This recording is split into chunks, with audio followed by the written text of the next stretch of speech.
In this part, we're going to look at the Bitcoin charts and see how you can read emotion in the price and the charts. And sometimes you want to go with the trend if you can get in early, you're going in with the herd. But oftentimes, when the markets get exaggerated, you want to be a contrarian, and that means going against the market. And so when you look at the charts, you see all this price action on the charts, the high, the lows, the closes. But sometimes you have fundamental events that tell a story of things that actually happened, right? So over here, we see over exuberant bullishness where the market's going parabolic and people are, making ridiculous claims. Bitcoin's going to go to 10,000 soon. It's going to go to a million. The media's all over it. They're telling everybody how great Bitcoin is. Over exuberant bullishness, right? Warren Buffett has this quote basically saying, be greedy when people are scared and scared when people are greedy, right? So this is a point where everyone's greedy and where you want to start looking for signs of weakness so that you can be a contrarian and go against the herd, because obviously you see that once this crashed,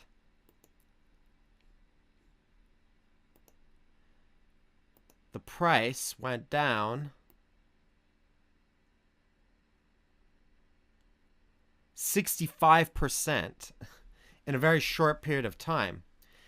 Now, here's another interesting story. After everyone, see, this was going to happen regardless because it was going parabolic, but just to add fuel to the fire and add some emotion to this, the People's Bank of China came out and saying that they were going to ban Bitcoin and all this stuff. And so the markets immediately panicked. So this was like the China bubble. China was getting into Bitcoin. And then the markets immediately panicked and everybody started to sell off when this happened. And so again, if you're a contrarian, you can go against the herd and generally find good buying opportunities, right? And you can see some signs in the candles where buyers are stepping in. Generally, when you have these long wicks, it's an indication that buyers are stepping in, or vice versa on the other end, right? So this was the China ban crash. And then the price goes up. And all of a sudden, what ends up happening in February is that people can no longer withdraw their funds from this big exchange at the time called Mt. Gox.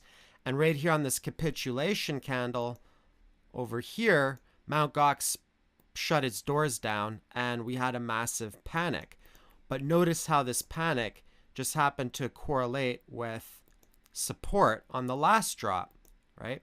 So another good potential dip buying opportunity and trading against the markets when the markets are too emotional and exaggerated. So, quick 70% bounce off of that big candle. So we had some other stories right here. We had a breakdown of support. And what's interesting is that on this candle, we had a capitulation, which actually signaled the bottom, multi-year bottom at this. And this was the Bitstamp hack. So another major exchange got hacked and people panicked, sold. And basically, this is the lowest price you could get Bitcoin over the course of 2014, 2015, and 2016. And it could even be the lowest for 2017 and on. We don't know. It's possible the price might come back. We shall see in the future. But so far, this is a multi-year low. Great buying opportunity, but panic was throttled. Look at the volume on this, right? Tons of volume. So if you were to buy just for an immediate trade on this bounce play, for example, on a V-bottom bounce, you could make an immediate, let's say 82%. But if you were to buy as an investment, buy low, sell high, when everyone's panicked and shaken out of their coins, if we go to the low to the high, you could have made, 580%, right? So this area where there was absolute fear in the market, was the most profitable buying opportunity in Bitcoin in 3 years, right? So this is where it pays to be a contrarian.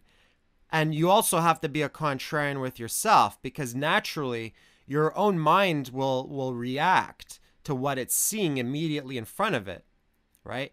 So our brains are hardwired. When you see a lot of red and you see a lot of panic and a lot of fear, our brains are hardwired to respond to what's immediately in front of us.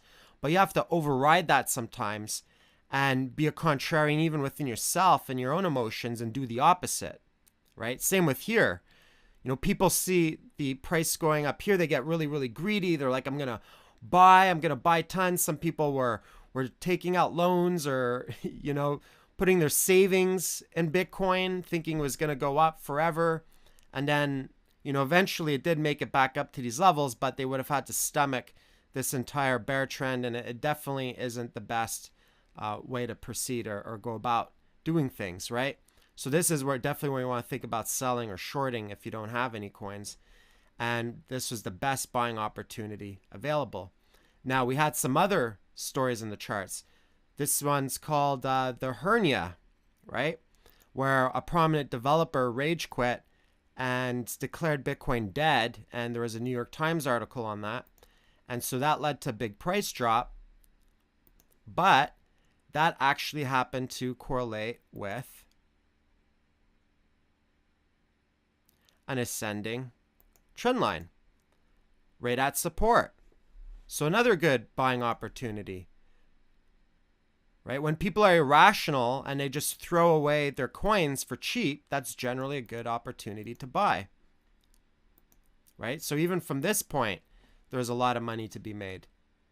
And then we had the Bitfinex hack, another big hack.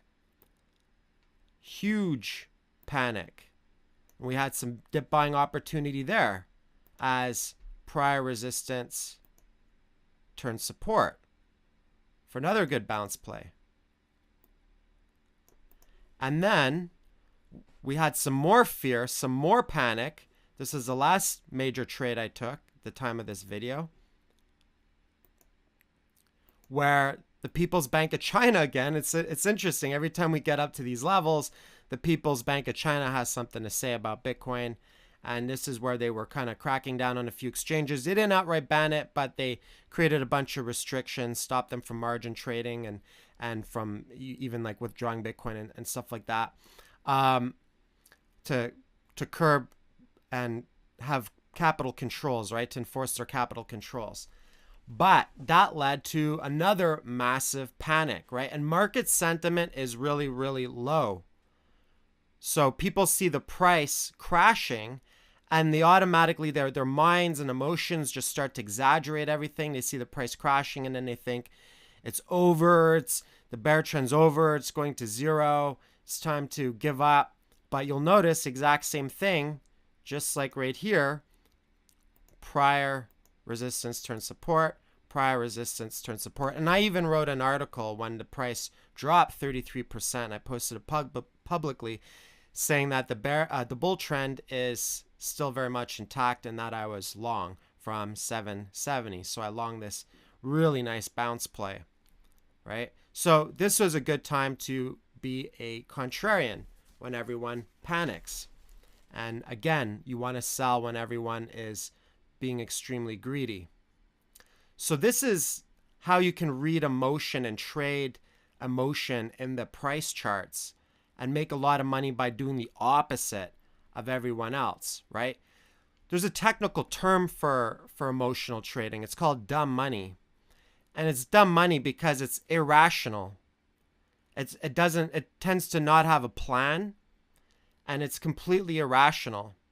And the smart money, when dumb money is throttled and at its max and they're in full control of the market, the smart money is usually timing and calculating the perfect entry to get in and be a contrarian. Now, naturally, you want to make sure your timing's right. You know, you might not want to just try to buy right here, right? So you have to use some technical analysis as well to be able to find good entries. Unless you're scalping, of course, you could have maybe caught a few bounce plays. So, and we even had this little dump right here, not as big, but again, this was People's Bank of China preventing people from withdrawing their bitcoins on the exchanges. So you can see the emotion written in these prices and in the history.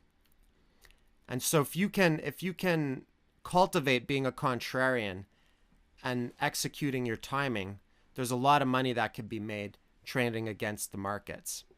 So that's it for this lesson. We'll see you in the next.